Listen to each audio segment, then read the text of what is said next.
నిన్న శర్మిల గారు మాట్లాడుతూ అక్కడ జగన్ గారికి అందరిని దూరం చేసుకున్నాడు అన్నాడు. అందరినీ దూరం చేసుకున్నాడు తను అన్నది బంధువర్గాన్ని.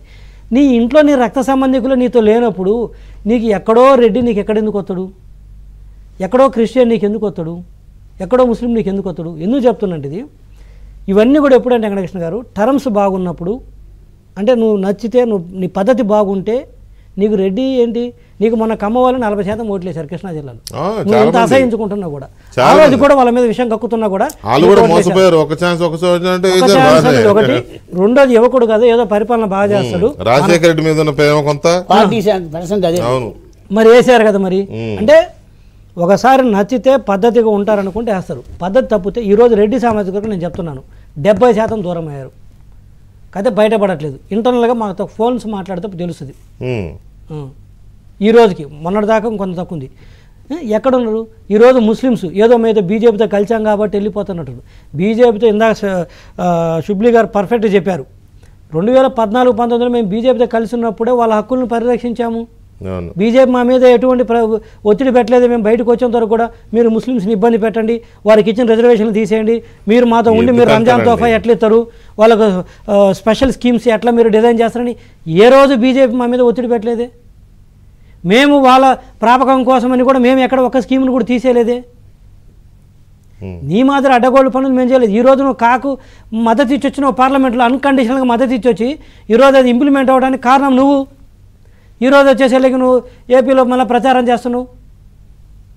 సో ఆ విధంగా రిలీజన్ నీకేమంటున్నాడు వెంకటకృష్ణ గారు, నీకు పద్ధతిగా ఉంటే ఎవడైనా సరే శత్రువు అయినా సరే దగ్గరకు వస్తాడు. పద్ధతి తప్పితే ఇంట్లో వాళ్ళు కూడా నీతో ఉండరు.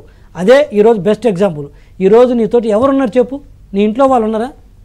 లేకపోవడమే కాదు, వాళ్ళు ఇతన్ని ఓడించండి అని చెప్పేసి ప్రత్యక్షంగా ఓపెన్గా కాల్ ఇస్తున్నారు, వేడుకుంటున్నారు, కాల్ ఇస్తున్నారు. అలాంటప్పుడు ఇంకేంది నీతో ఉండేది రెడ్డిసు, ఇంకేంది నీతో ఉండేది క్రిస్టియన్స్?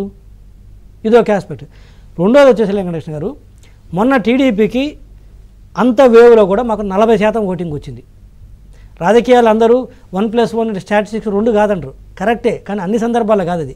అది ప్రభుత్వంలో ఉన్న వాళ్ళకి అది కాదు, కానీ ప్రతిపక్షాలు ఉన్న వాళ్ళకి ఆ నెంబర్స్ ఎప్పుడు మాకు వర్కౌట్ అవుతుంది. ఎందుకంటే 2019లో అంత వేవ్లో కూడా మాకు 40% ఓటింగ్ వచ్చింది. అది ఇంకా లీస్ట్. అది ఇంకా అంటే ఇక ఒకసారి చూద్దామనుకున్న జగన్మోహన్ రెడ్డి గారు ఏదన్నా కానీ కారణాలు అందరూ అతనికి వేద్దామనుకున్న తర్వాత మిగిలిన ఓటు మాకు 40%. రెండవది ఏంటంటే ఇది ఎలక్షన్ కమిషన్ నుంచి తీసుకొచ్చిన స్టాటిస్టిక్స్.